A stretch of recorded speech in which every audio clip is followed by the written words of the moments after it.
lugares.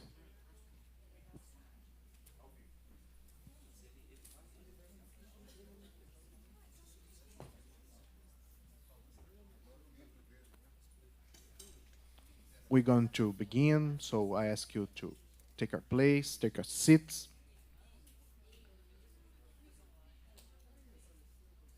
Pô, tá difícil, hein? Pessoal, vamos sentar? Eu vou ficar em pé, mas vocês podem sentar. Please. Eu vou ficar em pé, mas...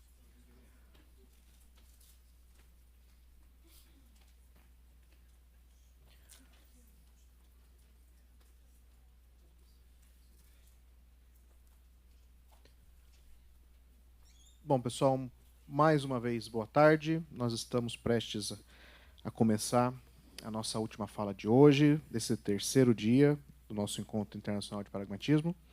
Nós daremos início, então, à apresentação do livro Essays on William James, Alfred Whitehead e Jacob von Uexküll, Experience, Process, Meaning, escrito pelo professor Arthur de Mello Araújo, que está aqui conosco. O professor Arthur possui graduação em Filosofia pela Universidade Federal de Goiás, mestrado em Filosofia pela Universidade Federal de Minas Gerais e doutorado em Filosofia pela Universidade Federal do Rio de Janeiro. É professor titular do Departamento de Filosofia da Universidade Federal do Espírito Santo, tendo sido também coordenador do Programa de Pós-Graduação em Filosofia, da ANPOF, né? Não, eu pulei aqui. Programa de Pós-Graduação em Filosofia. Membro fundador e ex-coordenador do GT Semiótica e Pragmatismo, agora sim da ANPOF. Suas áreas de interesse e pesquisa são, majoritariamente, filosofia da mente e filosofia da biologia, passando por temas como pragmatismo, de William James, biosemiótica e semiótica, Uexküll e Peirce, filosofia da linguagem comum, Ryle, Austin e Wittgenstein, e evolução e organismo, Darwin, Uexküll e Whitehead. We'll begin the presentation of the book Essays on William James, Alfred Whitehead and Jacob von Uexküll, Experience, Process, Meaning, written by Professor Arthur de Mello Araújo. Professor Arthur holds a bachelor degree in philosophy from the Federal University of Goiás, a master degree in philosophy from the Federal University of Minas Gerais, and a PhD in philosophy from the Federal University of Rio de Janeiro.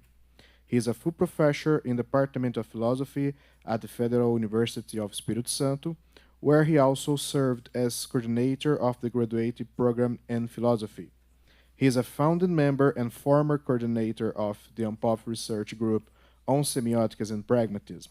His many areas of interest and research includes philosophy of mind and philosophy of biology, encompassing topics such as pragmatism of William James, biosemiotics and semiotics, Uexküll and Peirce, ordinary language philosophy like Ryle, Austin, and Wittgenstein, and evolution and organism, Darwin, Uexküll, and Whitehead. Professor, por gentileza.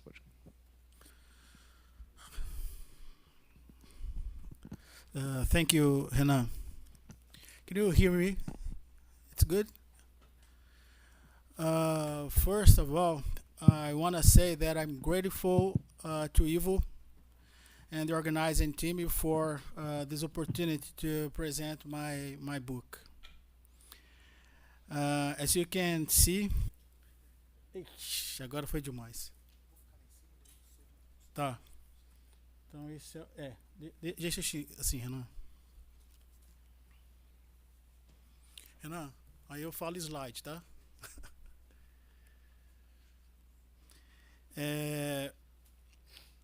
I will present parts of the introduction, so we will have an overview of my ideas in the book. Slide.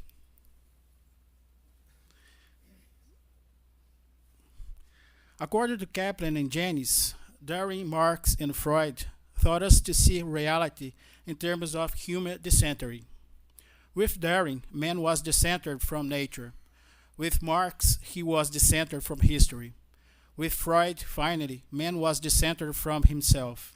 In this collection of essays, inspired by Kaplan and Janis, I developed a triangulation on the respective works of James, Whitehead, and Uexküll. Slide. In Whitehead's philosophy of organism, process decentered reality from being's structure, and many processes correspond to the transition from the non-living to the living. James' radical empiricism converged with this idea of transition. Since experience is the immediate flux of life, it is decentered from consciousness. Closing the triangulation by asserting the transition from the non-living to living exclude decentered meaning from its human usage of language. Slide. As regards this triangulation, to the extent that meaning is the main notion in my book, I do not intend to reinvent the wheel and establish an original conception of meaning. I simply explore it, working out a broad understanding of meaning that goes beyond the human use of language. The immediate question that arises is whether the intelligibility of meaning resists such a triangulation. I argue that it does resist, since here I break off from the traditional conception of meaning as a type of single and discrete reality, having a simple location and underpinning a particular relation between representation, propositional symbol, or mental state and object. Slide. In Huxley's theory of meaning, which corresponds to a complementary part of his Umwelt theory, meaning is not centered, it's not human-centered. It is rather all-inclusive sign of life. The idea cementing the triangulation between James Whitehead and Huxley is fundamentally that meaning is process, and as such is much more than a conditio humana. I understand this term to mean everything that is anthropological centered. It's a playful use in comparison of Saint Thomas' understand of conditio humana. It's a playful use. It's not an offense. Mean is not conditio humana. Slide. Bateson presents the notion of information as the difference that makes the difference. Paraphrasing Bateson notion of information, one of the central ideas that I have in mind in writing these essays is that meaning is a process that makes sense, and any process that makes no sense is not a meaning process. To Seebeck, the notion of semiosis is yoked to the notion of animate existence as a corollary that there could have been no semiosis before the appearance of life in the world. To many, this understanding of semiosis is the hardcore of biosemiotics. In this stage, I consider that meaning and life are coextensive in terms of there being no sign without life, and as well as conversely. Considering this biosemiotic perspective in parallel with Whitehead's interpretation of Heraclitus' saying, meaning embodies the principle of pantarei, wherever and whenever a process makes sense in the world. I know, and I really know, that the idea that meaning and life are coextensive, that they are overlapping process, divides opinions and has fed warm debates. What I can say, maybe Heraclitus is right. Conflict is where our thinking really begins.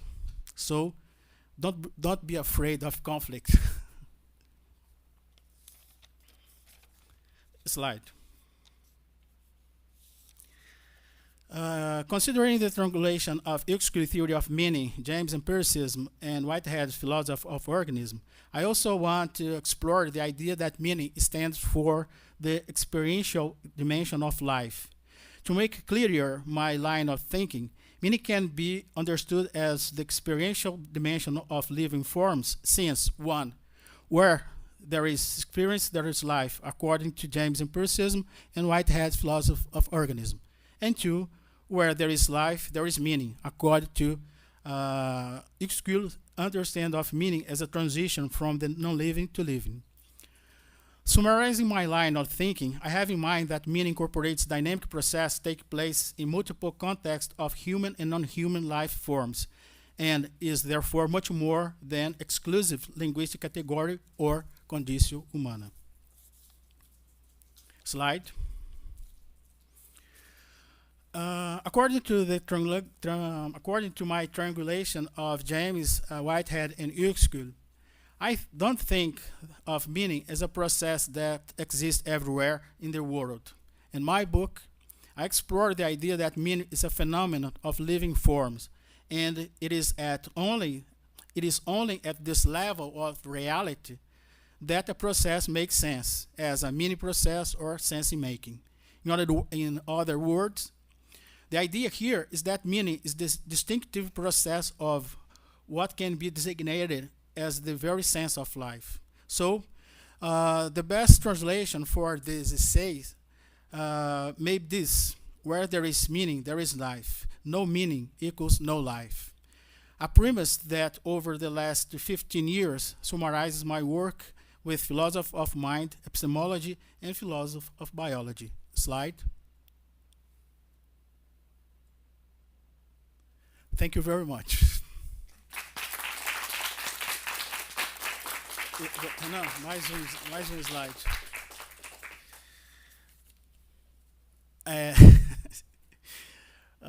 Who's interested in my book can get it through this link. Thanks for this inconvenience.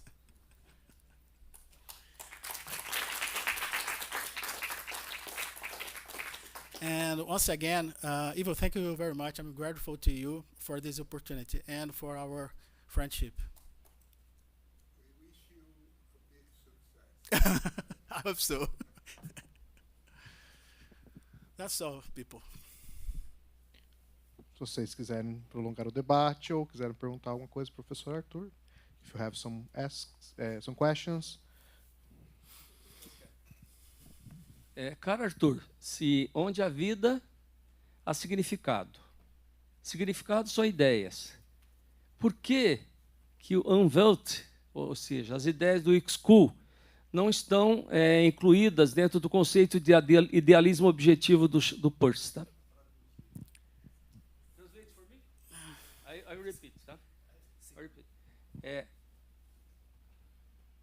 Pay attention. Se onde há vida, há significado, significado são ideias, por que a Unwelt do Uexküll não pode ser incluída dentro do conceito amplo e básico do idealismo objetivo do Peirce?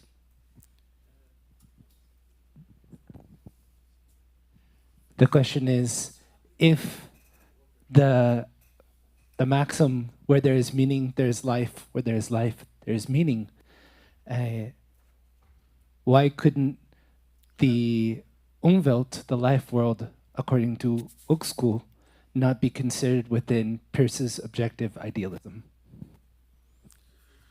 I will respond in English. Well, Zanet, first, I don't know if you realize it, but I just mentioned Umwelt just one time in my presentation, because no, it's not offensive. It's not offensive. No. Well, you will understand my reason. Just one time, because most of the reading of Uexküll concern with the over with the concept of Umwelt. But the Uexküll theory of meaning is more than Umwelt, organisms Umwelt, more than. Why? Because meaning, according to Uexküll, it's of nature. I agree with you about your observation in relation to Peirce and the objective idealism, only with regard with the theory of meaning, but not with regard to the concept of Umwelt. And last year, Vincent and I, we have a very interesting discussion about the limit between the meaning. Well, as you can see, because of Euskul, evidently, I assume this perspective. There is a limit of for the meaning to make, for a process to make sense as a meaning process, and in my, just not my mind, but for Euskul and most, or for the biosemidiatations, meaning overlaps life. Vincent. No, no, no. Thank you. That was wonderful. I read and I heard some of these essays, so I cannot wait to read the whole thing. I'm wondering, so here, imagine this. Imagine before there's life on the earth, there's a glacier, and it cuts a path, and it reconfigures the mountains. Is the purely natural phenomenon, apart from any living being, in some sense meaningful? Are there relations there that are interpretable? They cannot be interpreted unless there are interpretive agents, and we would think that unless there are living beings. But is there a set of relationships which are inherently intelligible, and if a living species appeared on the scene, they could interpret the phenomenon, they could interpret the relations. So what I'm driving at is that is meaning at bottom, to use Lee's term, a concatenation of relationships that is potential and only realized when living beings appear on the scene. Yes, but it's important to understand that, for example, for Euskul, the idea of meaning is the idea of a transition, a process of transition between the non-living to the living. Well, in this process, which overlaps with the emergence of life, meaning in life overlaps. So, Vincent, well, you know much better than I. For example, there is, last year you and I discussed about, for example, since Umberto Eco, the idea of lower threshold, biosemiotics, for example, Professor Kalevko have used this concept to understand this boundary or this transition between the non-semiotic to semiotic, non-life to life. So, according to your picture, I just I can only say that there is material conditions for living and life emerge. Evidently, so living is not independent from this material condition, but more than material conditions, there is this process of emergency or the transition in which, in some context, something makes sense. For example, in my opinion, before the threshold, there is no condition to anything to make sense. Well, maybe. So the actualization of meaning, actual meaning, depends upon living minds or living beings. But potential meaning inheres in the relationships themselves. And the potential may never be realized or actualized. See, what I want to do is I want to give reality the inherence of relationships, the inherence of meaning in relationships, its full due, and I want to give creative life its full due. See, but the trick is not to make too much of mind, and not to make too much of relationships inherent in nature. I think the trick is to do equal justice to both sides. That's all. Okay. Thank you, Vincent. Lee.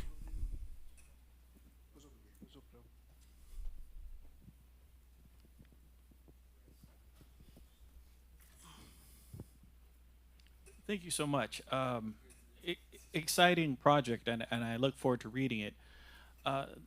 The one figure I haven't heard much about is Whitehead, and so I get the process bit, but I've seen other scholars use a conception of beauty that's just in nature or in the cosmos, and I don't know if that's something you're going to be drawing upon, but that raises questions that relate to what Vincent's asking you. Is there such a thing in Whitehead, and how does it arise, or under what conditions do you get the beauty, or something like that?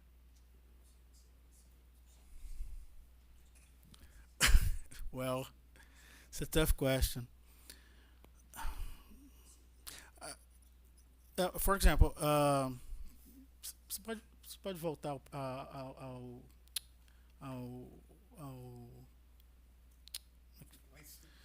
voltar não, como é que chama? Sumário. Uh,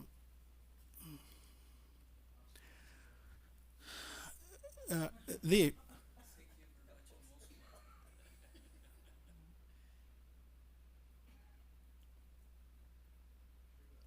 mais isso, yeah. Lee, not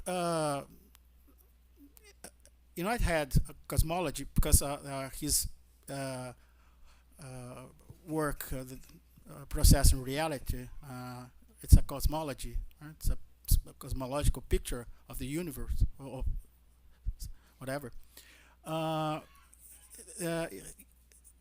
Whitehead has the concept of creativity, right? Creativity, but not something like beauty or. In this, I think in the say 3, if I'm not mistaken, I give the notion of creativity, Whitehead's notion of creativity, Euclidean interpretation in terms of semiotics. Why semiotics? Because Whitehead understands creativity as a process that generates novelty, and something new in the world. So I interpret this process of novelty as the creation of meaning. Something new is being meaning. So in this sense, what I can say is that not the notion of beauty, but this notion of creativity. But creativity is an ontological category, for Whitehead. But in this say, of course, no, I don't transgress Whitehead's understanding of creativity, but I give it this semiotic or Euclidean interpretation, because I see in the process of creation, the novelty in the world, the creation of meaning. In this sense, the using Whitehead's conception of process, nature or at least the living nature is a constant process of meaning creation. In this sense, we can, I think we can conceive aesthetical picture of Euclidean theory of meaning in relation to Whitehead's cosmology. Thank you.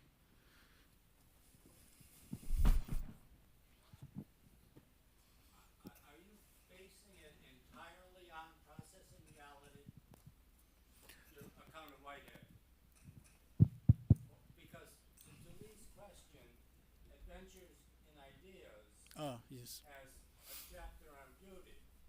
Yes. No. Yeah. And the exploitation is in terms of harmonies of a very complex order. Yes. That's Yes. the Whiteheadian, right? Gloss on beauty. Yes. Which is not disconnected. Which is not disconnected to meaning, because meanings allow for the higher, more beautiful harmonies. But you don't have to be doing that. But it seems to me that if one brings in adventures to supplement process and reality, one has to connect in some fashion, meaning and beauty. You don't have to do that for what your project, but if one's thinking about Whitehead, the whole body of work, not just process and reality, I think you have to bring in beauty. And that means you bring in harmony. And harmony, of course, is in process and reality. Absolutely, I agree with you. You are absolutely right. Okay, but was I didn't have in mind the adventures of ideas, but only the process and reality. But thank you, Vincent. It's a good point. Thank you. Arthur,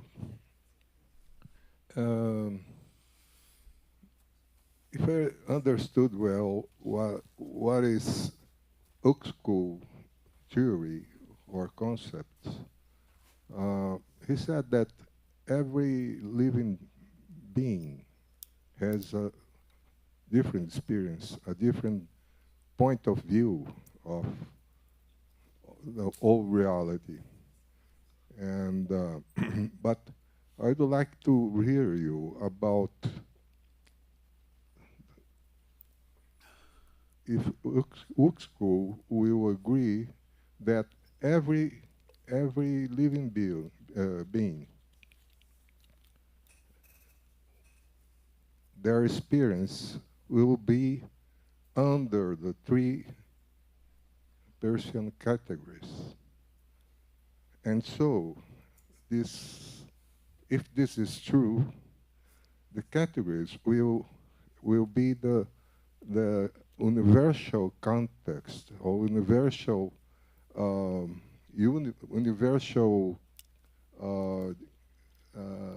digamos, environment of all. Will be the unity of all environment of experience of every living being, in the sense of feeling, reaction, mediation. Each one has their sorts of mediation, and then the sorts of meaning, and their connection with reality, how they will manage reality under their point of view.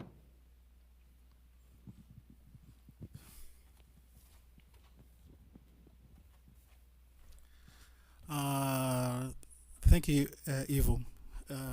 You are right. I will start answer your question.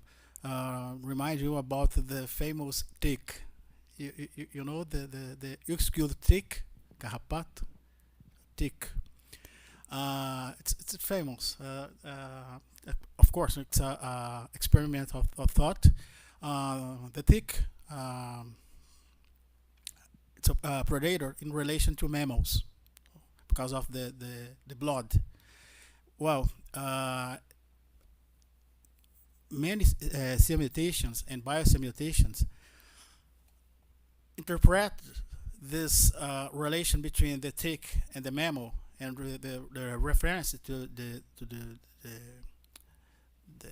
blood according to this Persian triangulation between sign, interpretant, and object.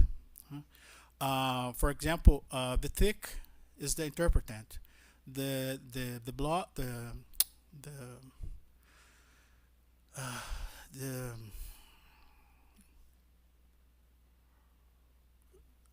smell, the smell, because the tick is deaf and blind.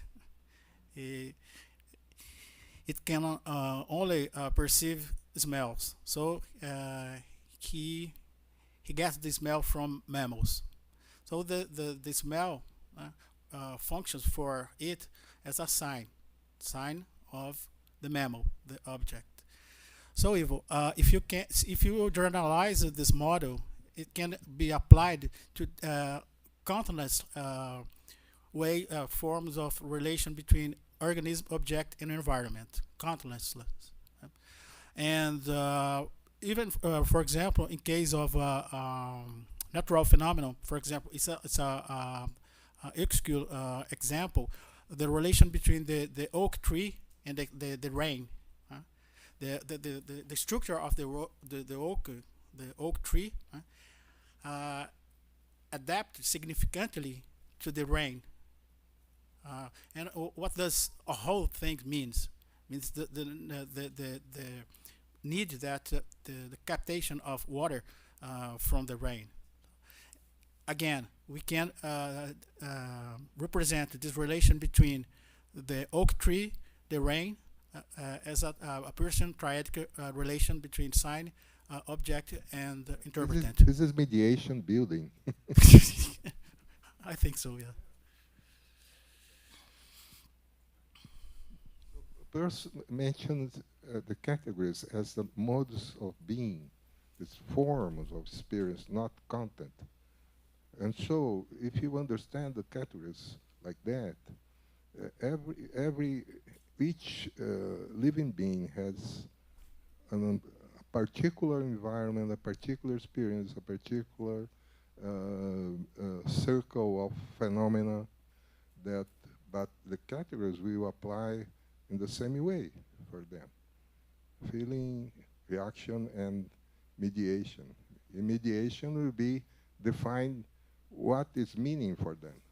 Meaning for keeping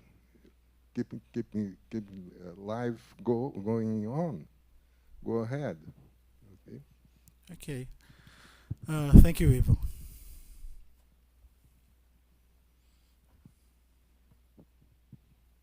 Acho que nós podemos encerrar, né, essa sessão. Thank you very much for your presence.